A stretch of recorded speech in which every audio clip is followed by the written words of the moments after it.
Welcome to Mythic Bedtime YouTube channel. Don't forget to subscribe, like, comment and share. Cinderella. Once there lived a poor servant girl. Her days were long and grueling, filled with the most tiresome and tedious chores.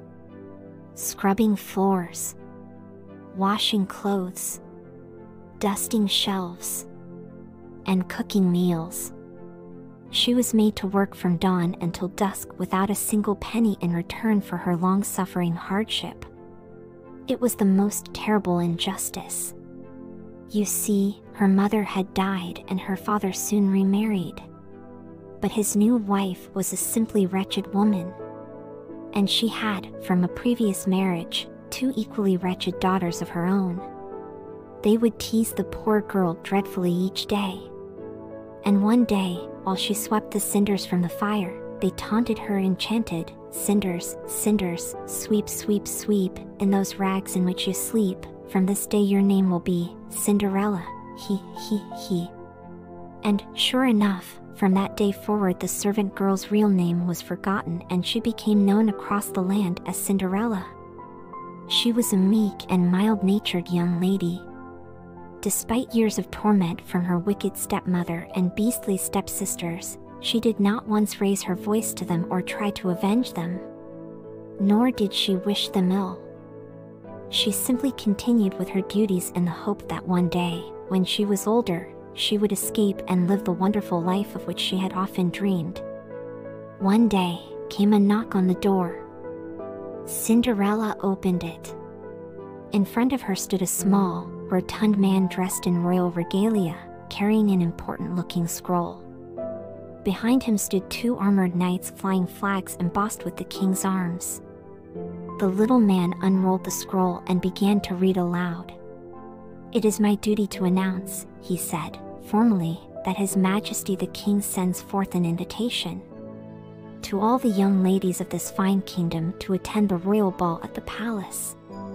Hearing this, the stepsisters ran to the door and pushed Cinderella aside.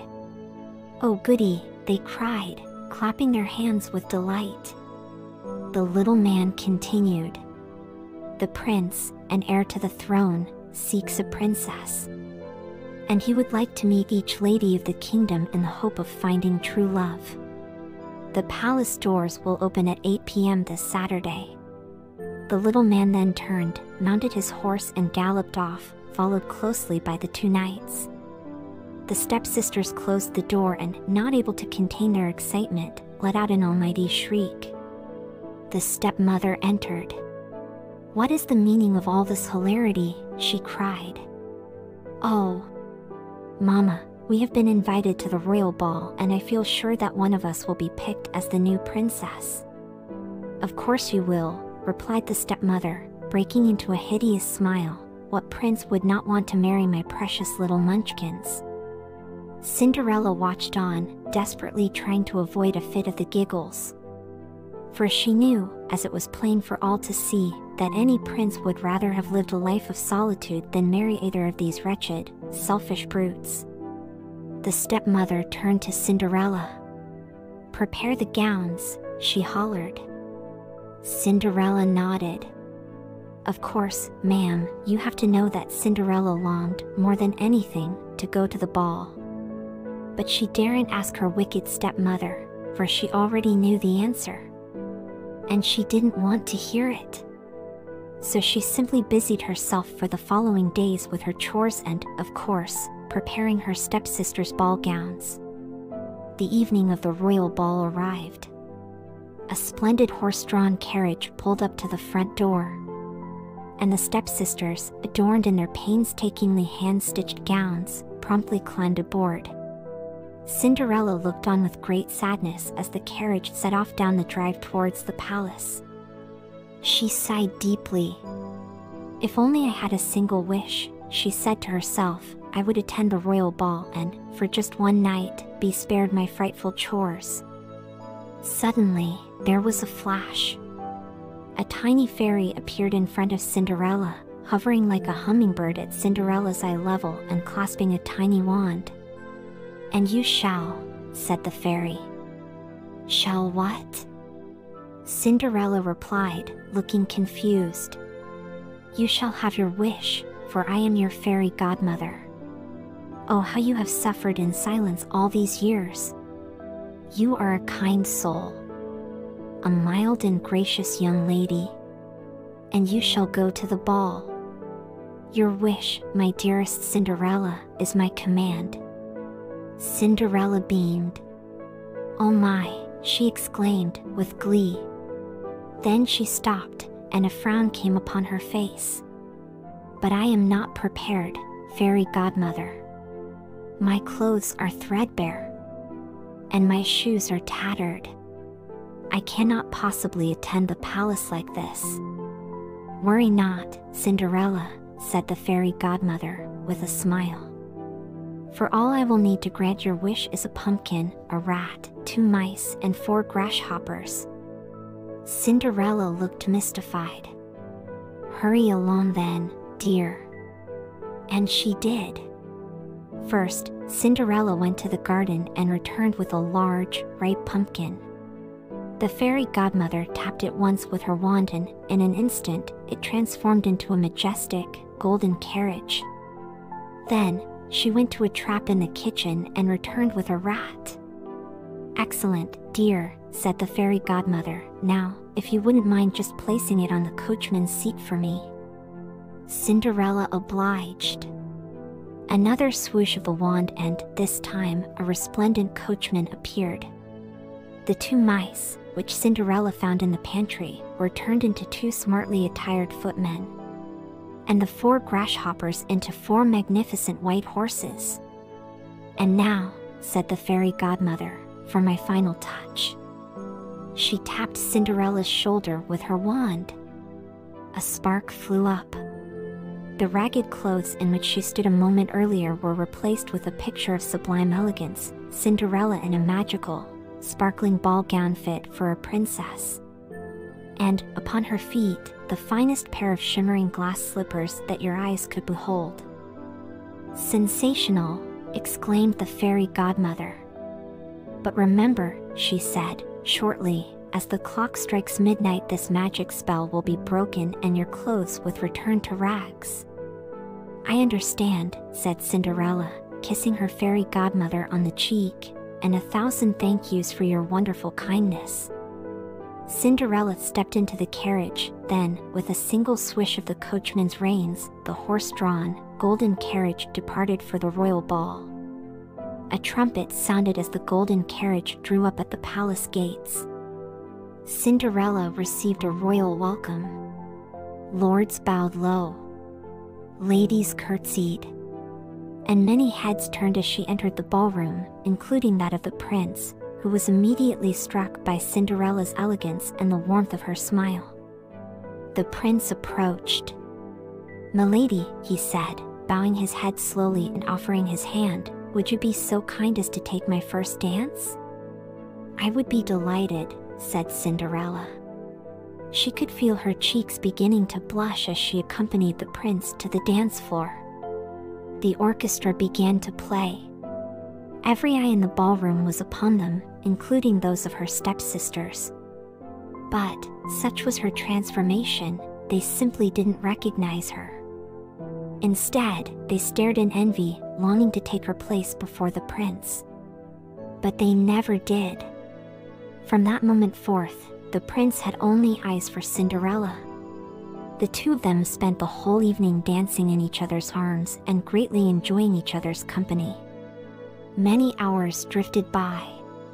9 p.m. 10 p.m. 11 p.m. Suddenly, Cinderella looked up at the clock. It was 11:59 p.m. and she only had 1 minute before the magic spell was broken. "I must go," she said to the prince. Without delay, she darted out of the room, past the guards, and through the palace. But as she reached the hall, she lost one of her glass slippers. And in her haste to get away, she left it. Alas! The clock struck midnight. Cinderella found no coach outside the palace.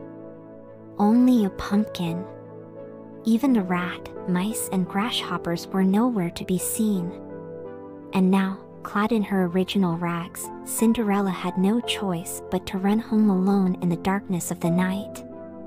A few days passed. Cinderella returned to her daily chores, and her stepsisters continued their relentless beastliness towards her. Everything was back to normal. The evening of the royal ball began to blur and fade in Cinderella's mind like a magical dream. Had the pumpkin really turned into a golden carriage? And the rat into a coachman? Had she really danced all night with the prince as her stepsisters watched on in envy? She was beginning to doubt it. Suddenly, came a rap upon the door. Cinderella opened it. In front of her stood the same round little man that had announced the royal ball, the same 2 knights behind him as before. "I present," he said, triumphantly, "His Majesty the Prince." A trumpet sounded and the armored knights parted to reveal the prince, holding a sparkling glass slipper, the very same slipper that had escaped Cinderella's foot as she fled the palace a few nights earlier. Cinderella's eyes widened. It really happened, she thought to herself. She locked eyes with the prince and held his gaze for a moment. Not for long, but enough time for him to know the lady with whom he had danced that magical night was standing before him. All of a sudden came the heavy stomping of feet and the stepsisters came rushing to the door, barging Cinderella aside so hard she nearly lost her footing. The little man continued. "His Majesty is visiting every home in the land to find the rightful owner of this glass slipper. The foot that fits this shoe belongs to the lady that he will ask to marry." The sisters yelped with excitement. Now, at this point, the prince already knew that the sisters' feet would not fit the shoe, but he had not the heart to tell them. So, for the following 10 minutes, a quite ridiculous charade took place as the sisters, in turn, tried on the slipper. The first sister's foot was so wide that it barely made it halfway in. And, to avoid the slipper shattering under the pressure being exerted upon it, the little man was forced to intervene. The second sister had more luck. She eventually managed to compress her foot into the slipper, only for the sides of her foot to spill over the edges like a river bursting its banks. Then came the turn of Cinderella. The sisters scoffed in unison at the mere thought of Cinderella, in her threadbare rags, trying on such an elegant shoe. The prince stepped forward with a knowing look in his eye, knelt down and carefully slid the glass slipper on Cinderella's foot. The prince smiled. "A perfect fit," he said. Without a moment's hesitation, Cinderella reached into the pocket of her ragged servant's dress. Then, bending slowly forward, she placed the matching slipper upon her other foot. "A matching pair," exclaimed the prince with delight. "There is no doubt that you, Cinderella, are my one true love. I have not been able to stop thinking about you. Would you do me the grand honor of becoming my wife?" Cinderella looked upon her rags and then back to the prince. "I am but a poor servant," she said. "You are," replied the prince, "a princess in my eyes. And it matters not to me of the clothes upon your back, for we share something more valuable than the gold of 1,000 kingdoms." He looked longingly into Cinderella's eyes and said, "We share love."